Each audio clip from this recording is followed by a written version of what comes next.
자, 오늘은 키 크는 수술 전문가 모시고 키 크는 수술에 대한 여러 가지 궁금증을 해결해 보도록 하겠습니다.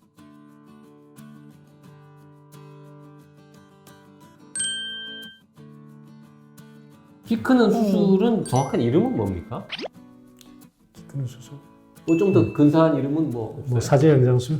근사하진 않는데 실제로 정형외과 어떤 역사를 놓고 보면 다리, 팔을 늘릴 수 있다 이 개념은 정형외과의 정말 혁명적인 수술이에요. 아, 그래요? 누가 이런 생각을 해가지고 시작이 된 겁니까?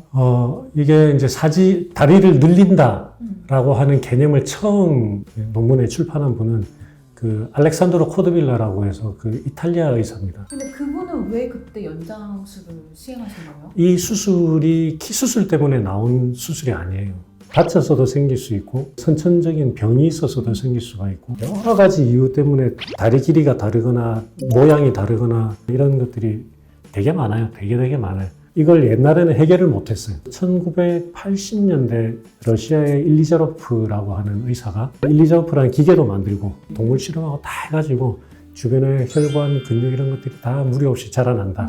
뼈도 자라나고 이거를 다 정립을 하시는 그때부터 완전히 이제 바뀌었어요. 그래서 이전에 치료 못하던 것들을 이게 가능하게 해준 수술이에요.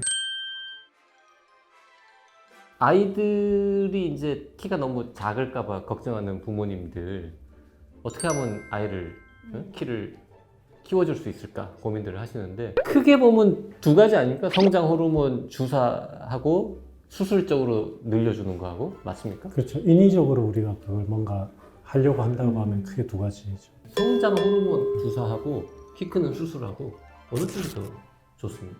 호르몬은 성장판이 남아있는 시기에 하는 치료죠. 어릴 때 할수록 좋습니다. 성장판이 있을 때 하는 키 크는 수술은 아주 특수한 경우에 많아요. 그 병적인 경우에. 용골무용성이 대표적인 건데 그런 장애가 있으면 어릴 때이라도 그것 때문에 좀 그 기능적인 문제가 생길 수가 있거든요. 그렇기 때문에 그럴 때는 치료적인 목적에서 하죠. 근데 그거 말고 우리가 일반적으로 이야기하는 키 때문에 스트레스를 받아서 하는 수술이다. 그거는 성장판이 끝나고 나서 그래서 치료 시기가 달라요. 일단 기본적으로 그럼 시기가 다른 거군요, 두 개는. 예를 들어 내 아이가 키가 작은데 고문이다. 근데 아직 10살이다든지 그렇다. 그러면은 호르몬 치료 쪽으로 가는 게 맞고. 네. 성장판이 다치고 나면 이제 수술 쪽으로. 성장판은 몇 살에 다칩니까? 평균적으로는 남자는 17살 만으로. 7살. 여자는 15살이면 다 다치죠. 키 크는 수술하는 제일 많이 하는 나이대가 20대입니다. 적당한 시기가 있습니까? 그럼 성장판은 다쳤다고 치고 인위적으로 예를 들면 다리를 늘리는 거잖아요. 그럼 다리를 늘리면 보통은 뼈만 생각을 하시는데 우리가 뼈만 늘리는 게 아니고 주변에 근육도 늘어나야 되고 신경, 혈관 다 늘어나야 되잖아요. 제일 문제가 되는 거는 실제 뼈보다는 근육입니다. 근육이 제일 저항을 많이 하거든요. 뼈는 나이가 많아도 잘 만들 수 있어요. 수술을 구체적으로 어떻게 하는 건지를 이제 와서 약간 좀 설명을 드려야 될 것 같아요. 뼈가 있으면 수술할 때 뼈의 일정 부위를 자르고 그 다음에 주변에다가 이렇게 기계 장치를 달아놓죠. 수술할 때. 달고 수술이 끝나고 나면 그 기계 장치를 통해서 우리가 원하는 속도로 조금씩 당기는 거예요. 당기면 우리가 뼈 부러지면 새로운 뼈가 나오잖아요. 네. 근데 뼈가 붙기 전에 조금씩 도망가는 거죠. 장치라는 거는 몸 속에 있어요? 아니면 바깥에 나와 있어요? 밖에 있는 거 밖에 없었습니다. 최신 이 법은 이런 거 없이 뼈 속에다가 그 기계 장치를 넣어가지고 밖에서 리모트 컨트롤로 그 장치를 늘리는 거예요. 수술은 얼마나 걸립니까? 키 수술 같으면 양쪽으로 하죠. 양쪽 다 하니까. 3시간 반? 4시간? 4시간. 예. 입원은 기본적으로는 한 일주일 정도는 하죠. 퇴원해서 병원에는 얼마에 한 번씩? 늘리는 기간은 2주에 한 번씩 와서 체크하고 연장이 끝났다. 그러면 한 3, 4주에 한 번씩 와서 잘 굳어가는지 체크하고 뼈가 어느 정도 굳었다. 그때부터는 6개월 뒤에 봅시다. 1년 뒤에 봅시다. 이렇게. 그 장치를 빼는 건 언제 빼요, 그러면? 수술하고 2년 있다 뺍니다. 직장 생활이 불가능한 거 아닌가 싶은 생각이 드는데. 휴직을 얼마나 해야 됩니까? 한 반년은 잡으라고 하거든요. 6개월. 근데 요즘에는 좀 기계적인 발달이 많이 됐어요.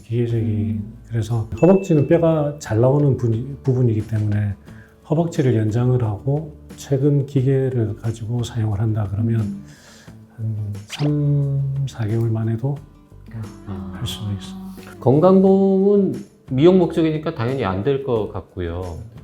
그 무슨 질병이나 사고 때문에 한쪽만 늘린다거나 뭐 이런 거는 건강보험도 됩니다. 그러니까 다리 길이가 다른 하지부동 지금 2.5cm 이상 길이 차이가 나면 의료보험이 듭니다. 그냥 미용 목적의 수술일 경우에 비용은 얼마나 대충? 비용은 되게 비싼 편이에요. 3천만 원에서 7천만 원까지. 한 6개월 걸리는 기간 동안 들어가는 총 비용이 그 정도 든다는 거죠? 네, 더 이상 들어요. 제일 궁금한 건 이제 키 크는 수술을 받으면 몇 cm까지 가능하냐? 제일 많이 하는 연장 길이가 키운다는 거죠? 보통 기본적으로 하고 심한 강도의 이런 음. 운동을 당연히 못할 것 같아요. 그럴 수 있어요. 있겠다고 답할 것 같은데. 아니요, 그거는 그럴 수가 있어요. 키 수술했을 때 그런 이제 운동 능력이 얼마나 잘 돌아올 것인가에 대한 제대로 된 연구가 없었어요. 그래서 그거 제가 했었습니다.